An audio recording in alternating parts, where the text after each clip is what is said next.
नमस्कार। आरंभ प्रस्तुत करते हैं प्रेमचंद मुंशी लिखित बड़े भाई साहब।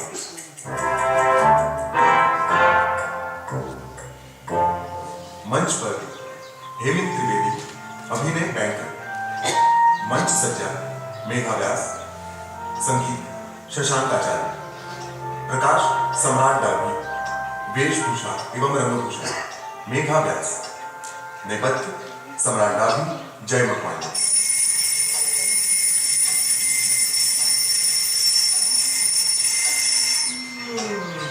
नाट्यांतर एवं निर्देशन अभिनय बैंकर। प्रस्तुत है बड़े भाई साहब।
मेरे भाई साहब मुझसे 5 साल बड़े, लेकिन केवल 3 दर्जे आगे। उन्होंने भी उसी उम्र में पढ़ना शुरू किया था जिस उम्र में मैंने शुरू किया, लेकिन तालीम जैसे महत्व के मामले में वो जल्दबाजी से काम लेना पसंद न करते थे। इस भुवन की बुनियाद वो खूब मजबूत डालना चाहते थे जिस पर एक आलीशान महल बन सके। 1 साल का काम 2 साल में करते थे, कभी कभी 3 साल भी लग जाते थे। अरे भाई, जब बुनियाद ही पुख्ता ना हो तो मकान कैसे पायेदार बने। मैं छोटा था, वो बड़े थे। मेरी उम्र 9 साल की थी, वो 14 साल के थे। उन्हें मेरी तंबी और निगरानी का पूरा जन्मसिद्ध अधिकार था, और मेरी शालीनता भी इसी में थी कि उनके हुक्म को कानून समझूं।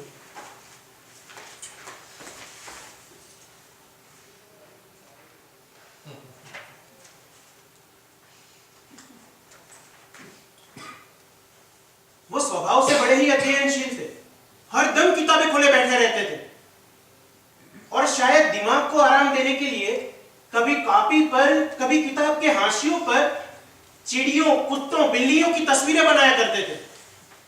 कभी कभी एक ही नाम या शब्द या वाक्य 10-20 बार लिख डालते। कभी कभी एक ही शेर बार बार सुंदर अक्षर से नकल करते, और कभी कभी ऐसी शब्द रचना करते जिसका ना कोई अर्थ होता, ना कोई सामंजस्य। मसलन एक बार उनकी कॉपी पर मैंने ये इबारत देखी: स्पेशल अमीना, भाइयों भाइयों, दरअसल भाई भाई, राधेश्याम, श्रीयुक्त राधेश्याम, 1 घंटे तक। इसके बाद एक आदमी का चेहरा बना हुआ था। मैंने चेष्टा की कि इस पहेली का कोई अर्थ निकालूं, लेकिन असफल रहा, और उनसे पूछने का साहस भी न हुआ। वो 9वीं जमात में थे, मैं 5वीं में था। उनकी रचनाओं को समझना मेरे लिए छोटा मुंह बड़ी बात थी। मेरा जी पढ़ने में बिल्कुल न लगता था। 1 घंटा भी किताब खोलकर बैठना मानो पहाड़ था। मौका पाते ही मैं हॉस्टल से निकलकर मैदान में चला जाता, और कभी कभी कंकरियां उछालता, कभी कागज की तितलियां उड़ाता, और कहीं कोई साथी मिल गया तो पूछना ही क्या। कभी 4 दीवारी पर चढ़कर ऐसे नीचे कूद रहे हैं, कभी फाटक पर सवार यूं आगे पीछे मोटर कार का आनंद ले रहे हैं।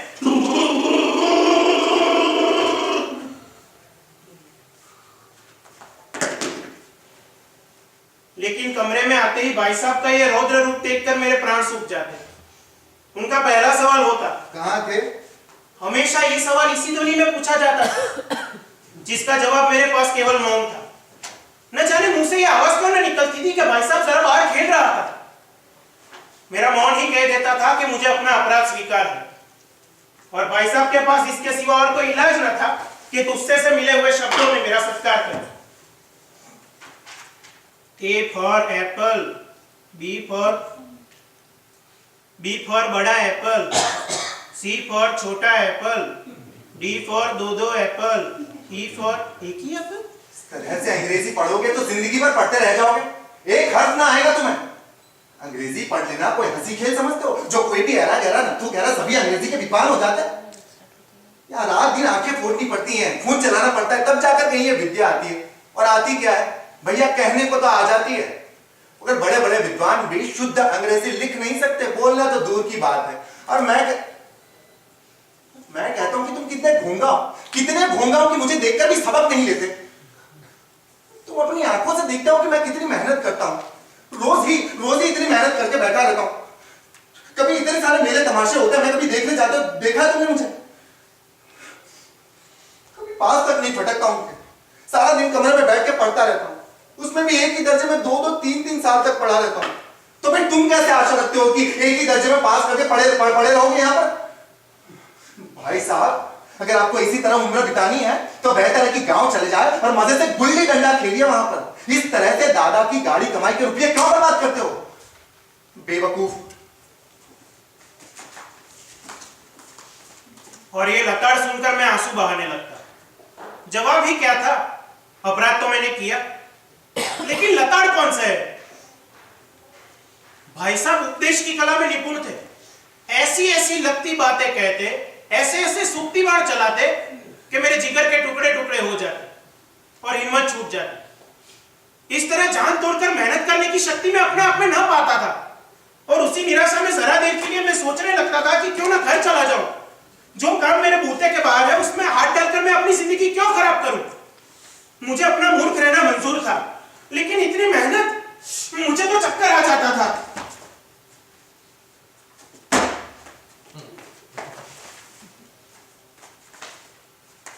लेकिन घंटे 2 घंटे बाद निराशा के बादल छट जाते और मैं इरादा करता कि आगे से खूब जी लगाकर पढ़ूंगा। चटपट एक टाइम टेबल बना डालता। बिना कोई नक्शा बनाए, बिना कोई स्कीम तैयार किए कोई काम कैसे शुरू हो सकता है?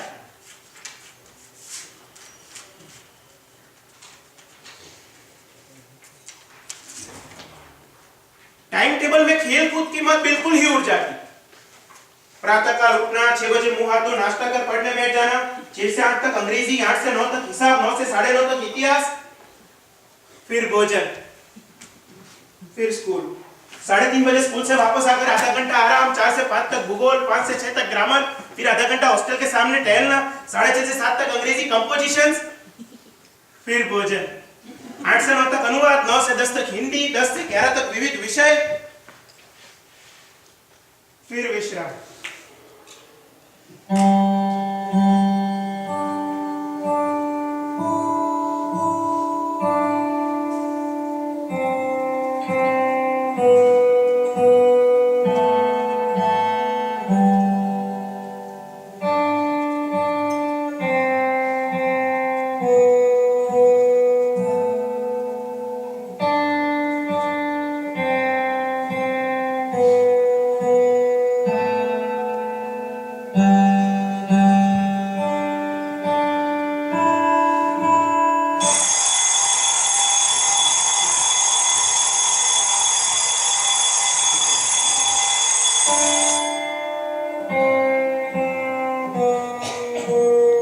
लेकिन टाइम टेबल बना लेना एक बात है और उस पर अमल करना दूसरी बात। पहले ही दिन से टाइम टेबल की अवहेलना शुरू हो जाती।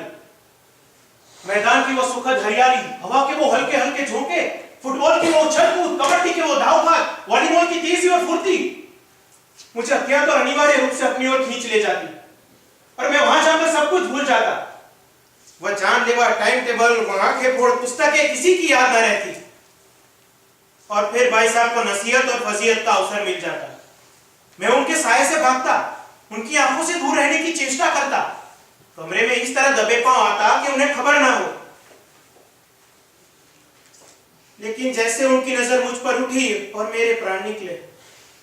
हमेशा सिर पर एक नंगी तलवार से लटकती मालूम होती, फिर भी मौत और विपत्ति के बीच में आदमी जैसे मोह और माया के बंधन में जकड़ा रहता है, उसी तरह फटकार और घुड़कियां खाकर भी मैं खेलकूद का तिरस्कार न कर सकता था।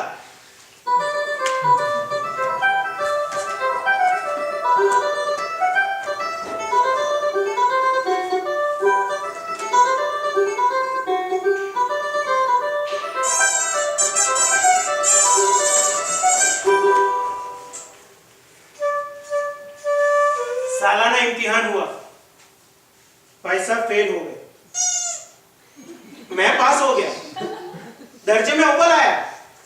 अब मेरे और भाई साहब के बीच केवल 2 साल का अंतर रह गया। जी में आया भाई साहब को आड़े हाथ लूं। कहां गई आपकी वो घोर तपस्या? मुझे देखिए मजे से खेलता भी रहा और दर्जे में अव्वल आया। लेकिन वो इतने दुखी और उदास थे कि मुझे उनसे दिली हमदर्दी हो गई और उनके घाव पर नमक छिड़कने का विचार भी लज्जास्पद जान पड़ा। हाँ, अब मुझे अपने आप पर कुछ अभिमान हुआ और आत्माभिमान भी बढ़ा। भाई साहब का वो रौब अब मुझ पर ना रहा। आजादी से खेलकूद में शरीक होने लगा। अब की बार दिल मजबूत था।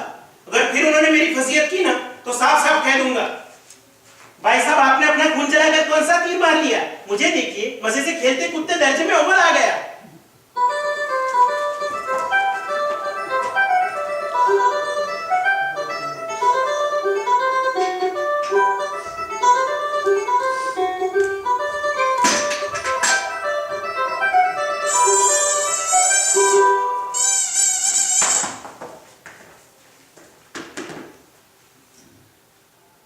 ज़बान से हेगड़ी जताने का साहस न होने पर भी मेरे रंग ढंग से साफ जाहिर होता था कि भाई साहब का वो आतंक मुझ पर ना रहा।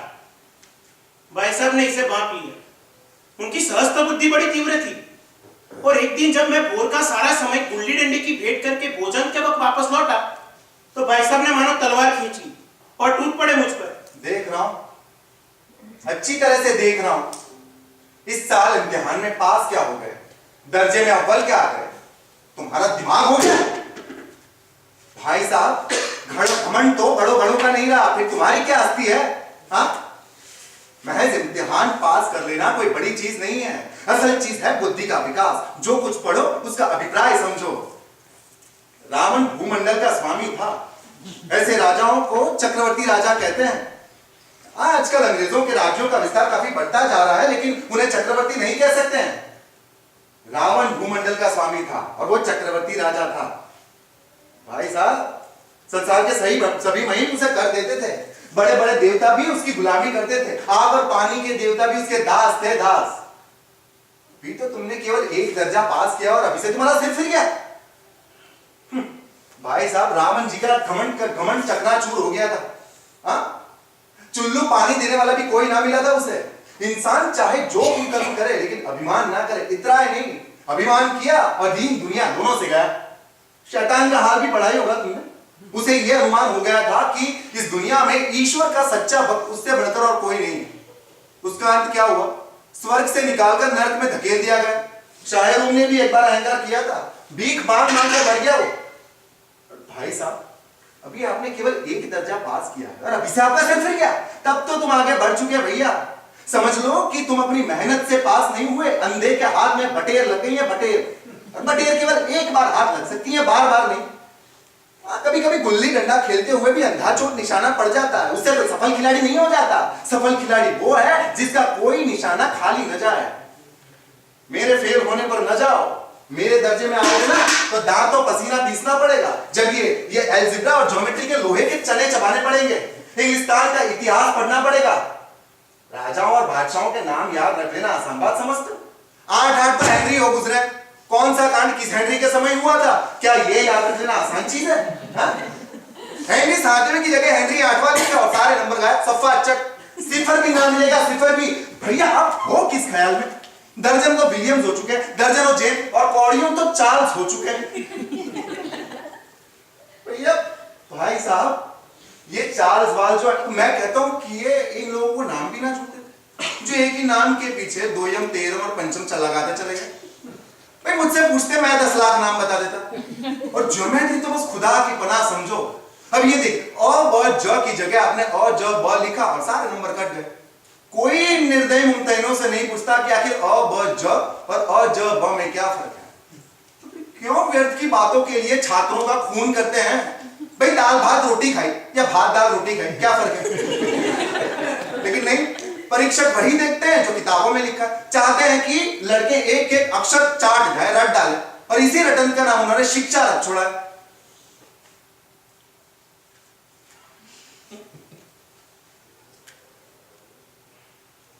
भाई साहब, अभी आप केवल मुझसे 2 दर्जे नीचे हैं।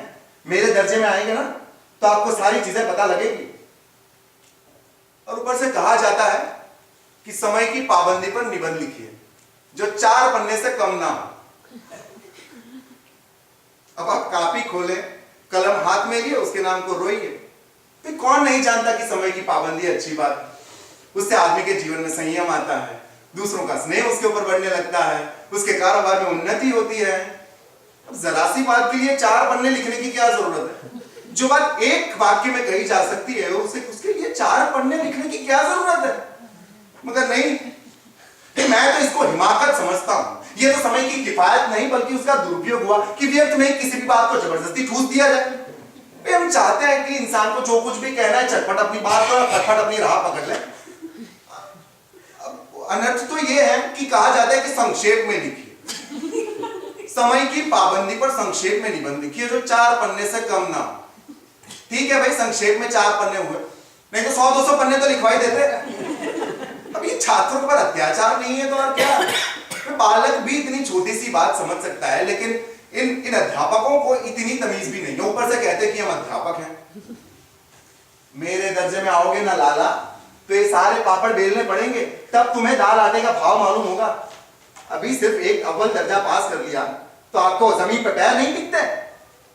भाई साहब, मैं तुमसे बड़ा हूं और दुनिया और जिंदगी का तजर्बा मुझे तुमसे ज्यादा है। इसलिए कहता हूं कि जो कुछ कहूं उससे गिरह बांधिए, नहीं तो जिंदगी भर पछताएंगे आप, बेवकूफ।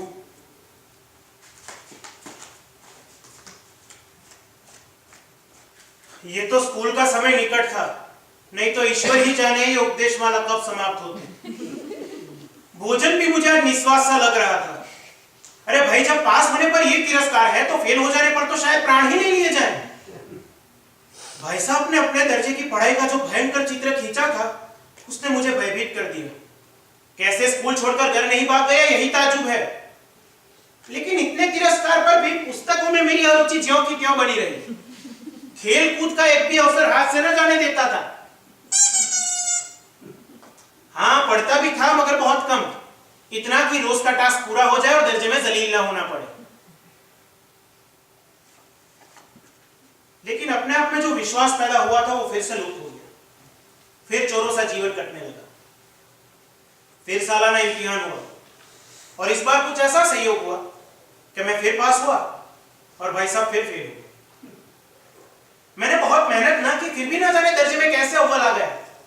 मुझे खुद अचरज हुआ। भाई साहब ने प्राण तक परिश्रम किया था, कोर्स का एक एक शब्द चाट गए थे। रात के 10 बजे तक इधर, सुबह 4 बजे से भोर तक उधर, 6 से 9:30 बजे तक स्कूल जाने से पहले तक। मुद्रा कांतिहीन हो गई थी, फिर भी बेचारे फेल हो गए। मुझे उन पर दया आती थी। नतीजा सुनाया गया तो वो रो पड़े और मैं भी रोने लगा। मेरे पास होने वाली खुशी आधी हो गई। शायद मैं भी फेल हो गया होता तो भाई साहब को इतना दुख ना होता। लेकिन विधि की बात कौन टाले। अब मेरे और भाई साहब के बीच केवल 1 साल का अंतर और रह गया था। मेरे मन में कुटिल भावना उदय हुई कि अगर भाई साहब एक और साल फेल हो जाए तो मैं उनके बराबर हो जाऊंगा, फिर वो किस आधार पर मेरी फजीहत कर सकेंगे। लेकिन मैंने इस कमीने विचार को तुरंत ही अपने दिल से निकाल दिया। आखिर वो मेरे हित के विचार से ही तो मुझे डांटते हैं।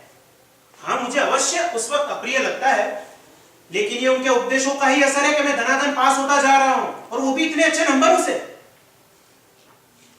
लेकिन अब की बार भाई साहब बहुत कुछ नरम पड़ गए। कई बार मुझे डांटने का अवसर पाकर भी उन्होंने धीरज से काम लिया। शायद अब वो खुद समझने लगे थे कि मुझे डांटने का अधिकार अब उन्हें नहीं रहा, या रहा तो बहुत कम। मेरी स्वच्छंदता भी बढ़ी। मैं उनकी सहिष्णुता का अनुचित लाभ उठाने लगा। मुझे यह धारणा हुई कि पास तो मैं हो ही जाऊंगा, पढ़ूं या ना पढ़ूं, मेरी तो तकदीर बलवान है।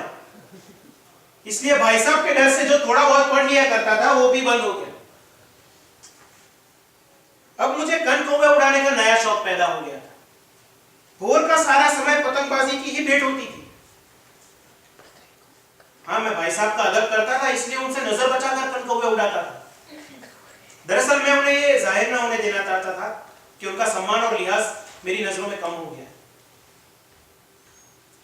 एक दिन संध्या समय हॉस्टल से दूर में कन कौवा लौटने बेतहाशा दौड़ा जा रहा था।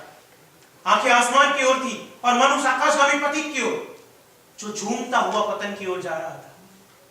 जैसे कोई आत्मा स्वर्ग से निकलकर विरक्त मन से नए संस्कार ग्रहण करने जा रही है। बालकों की एक सेना लक्की और झड़दार बांस लिए उसके पीछे पीछे दौड़ी चली आ रही थी। किसी को अपने आगे पीछे की खबर न थी। सभी मानो उस पतंग के साथ ही आकाश में उड़ रहे थे। जहां सब कुछ समतल है, न मोटर कारें, न ट्राम, न गाड़ियां।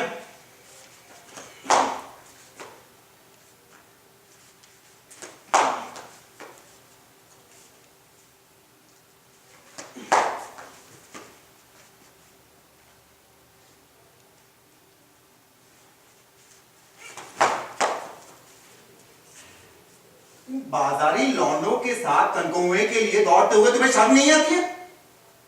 तुम्हें इतना भी लिहाज नहीं कि अब तुम नीची जमात में नहीं रहे बल्कि 8वीं जमात में आ गए, मुझसे केवल एक दर्जा नीचे हो। बेवकूफ हो तुम। एक वक्त था जब लोग 8वीं जमात पास करके नायब तहसीलदार बन जाते थे। मैं कितने ऐसे मिडलचियों को जानता हूं जो 8वीं पास करके आज डिप्टी मैजिस्ट्रेट है या फिर सुपरिटेंडेंट है। बड़े बड़े संपादक, वो समाचार पत्रों में संपादक हैं। बड़े बड़े विद्वान भी उनकी मदद में काम करते हैं। तो उसी 8वीं जमात में होकर इन बाजारी लौंडों के साथ कनकौवे उड़ाने के लिए दौड़ रहे हो। मुझे तुम्हारी इस कमकली पर दुख होता है। तुम ज़हीन हो, इस बात में कोई शक नहीं, लेकिन वो ज़हन किस काम का जो तुम्हारे आत्मगौरव की हत्या कर डाले। तुम अपने दिल में सोच रहे होंगे कि मैं तो महज भाई साहब से केवल एक दर्जा नीचे हूं, उन्हें मुझे कुछ कहने का अधिकार नहीं है। लेकिन भाई साहब, मैं आपसे 5 साल बड़ा हूं।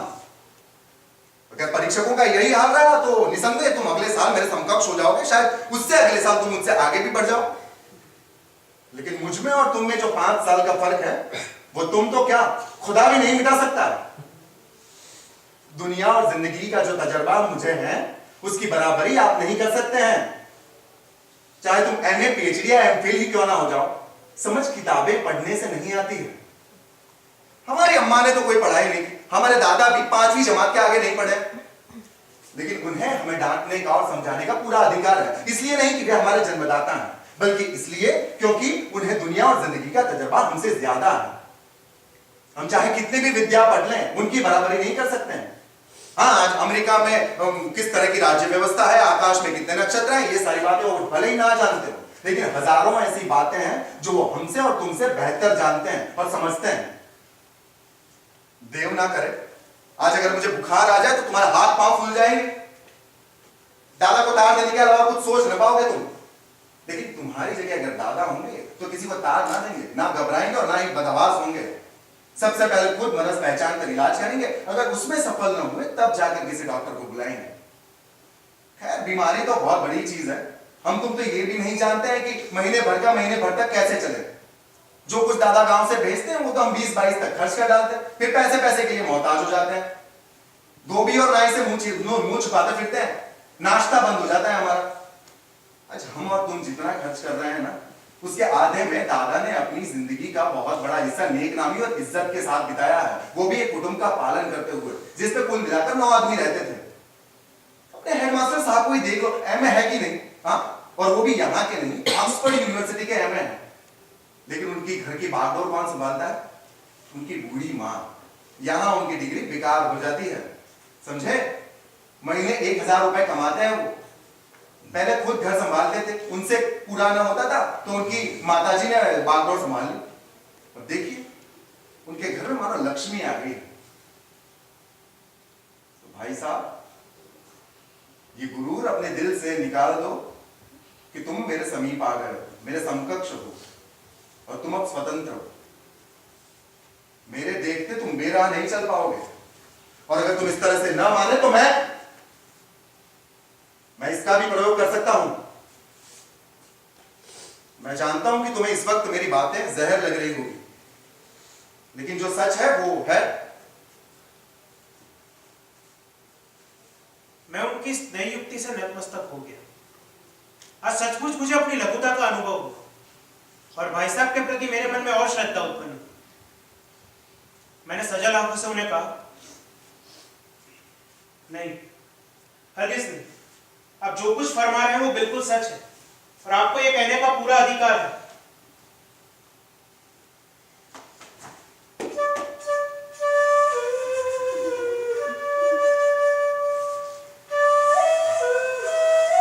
कनकों में उड़ाने को मना नहीं करता, मेरा भी जी करता है कि मैं भी कनकों में उड़ाऊं, लेकिन क्या करूं, खुद बेरार चलूंगा तो तुम्हारी रक्षा कैसे करूंगा? तुम्हारी जिम्मेदारी भी तो मेरे सर पर है ना।